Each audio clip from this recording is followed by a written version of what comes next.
गोजोनथाव बाथ्रा जोङो रामफलबिल आन्चलिक स्पर्ट्स एस'सिएशना बे 2025 मायथाइयाव जोङो जोंनि रासानि सिङाव थानाय क्लाबफोरनि जायफोर क्लाबा जोंजों एफिलिएटेड बे क्लाबफोरनि गेजेराव मोनसे भलिबलनि बादायलायनाय बियो जोंनि खुंगा नैथि इन्टार क्लाब भलिबल टुर्नामेन्ट बेखौ जोङो दिनै सानसेनि हाबाफारि लानानै खुंनाय जादों आरो बेवहाय जोंनि रासानि आन्दाराव थानाय एफिलिएटेड क्लाबफ्रा गासै 12था हान्जाफ्रा बाहागो लाफैदों जोङो खोब मोनसे मोजां आसा खालामदों जोंनि गेलेगिरिफ्रा बे हाबाफारिनि गेजेरजों मोनसे थुलुंगानाय मोनगोन गेलेनायनि खाबु बेखौ बिथांमोनहा लागोन बेखौ जों आसा खालामदों आरो स्पेशली जोङो गेलेनायनि आफाद हिसाबै बोसोरनि गुबुन गुबुन सानाव गुबुन गुबुन दानावहाय गोबां आलादा गेलेनायनि आयदाफोरखौ लानानै जों हाबाफारि लायो फुटबलनि समाव फुटबल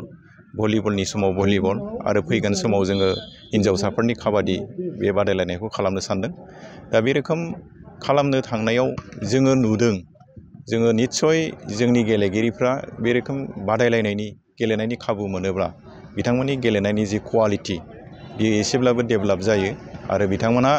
गेलेनायनि नियम निति डिसिप्लिननि बागै सोलोंनायनि खाबु थायो दा जों जेसेबां एक्टिभिटिस खालामबोदों फुटबल होन भलिबल होन काबादि होन एथलेटिक्स होन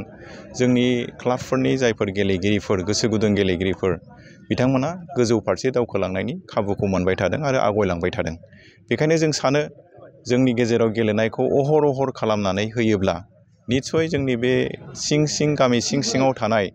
गेलेगिरिफोरनि सिङाव थाखुमानाय जे टेलेन्ट बे टेलेन्टआ निस्सय गेवसारगोन आरो बिथांमोना गोजौ फारसे दावखोनायनि खाबुखौ मोनगोन बे आसाजों जों खामानि मावबोबाय थादों नाथाय आं मोनसे दुखु गोनां बाथ्रा आं फोरमायनो लुबैदों जोङो रासानि आफादगिरि नेहाथारि एबा गुबुन बिबानगिरि हिसाबै जोंनि बर' गथ'फोरखौ स्पेशली गेलेनायनि जिखुनु जा आयदायावनो बिथांमोनखौ डेभेलप खालामनांगौ बे सिन्ताधाराखौ जों खालामबाय थायो नाथाय जोङो थाबथानो गोनां जायो नैबे मोनसे खारनाव जे खेलाखौ अर्गानाइज खालामनांगौब्ला खेलाखौ दैदेननांगौब्ला जोंनो गोबां रां रुफानि गोनांथि जायो दा जोंहा थोजासे बे रोखोम फान्ड फ्ल' गैया जोंनो थोजासे नांनायखिनि रांखौ जों बुथुमनायाव एसे गोब्राब जायो दा अब्लाबो बेनि गेजेराव जोङो बहुद अहर सेस्था खालामदों जोंनि वेल विजार जायफ्रा जोंखौ हेफाजाब होयो जायखौ राङारि अनसुंथाइ होनानै जोंखौ मदद खालामो बे बिथांमोननिफ्राय गरसे गरनै बिथांमोना जा हरो बेखौ लानानैनो जों हाबाफारिखौ खालामबाय थादों दा आं ओंखायनो खावलायगोन जे गेलेनाया मोनसे जोंनि लाइमोनफोरनि लामा दानायनि एबा केरियार दानायनि मोनसे राहा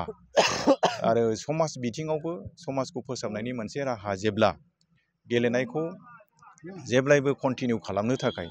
जोंनि लाइमोनफोरखौ गेलेनायाव इनभल्भमेन्ट खालामनो थाखाय जोङो गेलेनायखौ सालायबाय थानांगोन बे सालायनायाव गोनांथि जानाय खरसाफोरखौ जाहाथे जोंनि जायखि जेरावखि थाया जेखि मावा बिथांमोना बे फारसे नोजोर होनानै जोंखौ अनसायहरो थुलुंगा होयो बेखौ आं खावलायहरनो नागिरदों आरो स्पेशली खुंथायाव थानाय जाय खुंथायनि गिरिफोर सरकारखौ जाय सोलायदों बिथांमोनहा जाहाथे गेलेनायखौ स्पेसियेल मोनसे नोजोरजों नायनानै गेलेनायखौ दैदेननो थाखाय जायफ्रा दायथ' लादों बे दैदेननो थाखाय दायथ' लानाय आफाद एबा गौथुमफोरनो नांगौखिनि सहायखौ जेन होयो आं बेखिनिखौ खावलायहरो दा दिनै आसा खालामदों जोङो फैबाय थानाय समावबो बे रोखोम गेलेनायखौ दैदेनलांबाय थानो हागोन बे मिजिंखौ थिनानै दं मोनसे गोजोनथाव खौरां क'क्राझार जिल्लानि सिङाव काजिगावआव थानाय गुरुदेब कालिचरन ब्रह्म एकाडेमियाव बर' बिजोंनि थाखाय गोदानै 2025-2026 इं मायथाइनि सोलोंथाइ बोसोरनि मुं थिसननाया जागायबाय। थाखो बिथराइनिफ्राय लानानै थाखो गुसिम मुं थिसननाय जागोन। मुं थिसननाया 10 फेब्रुवारिनिफ्राय जागायगोन। रेबगान्थि आरो खाबुफोर थागोन जेरै हौवासा आरो हिन्जावसाफोरनि थाखाय आलादा हस्टेलनि खाबु, हस्टेलनि फरायसाफोरखौ थाखो फोरोंगिरियानो जोथोन लायो,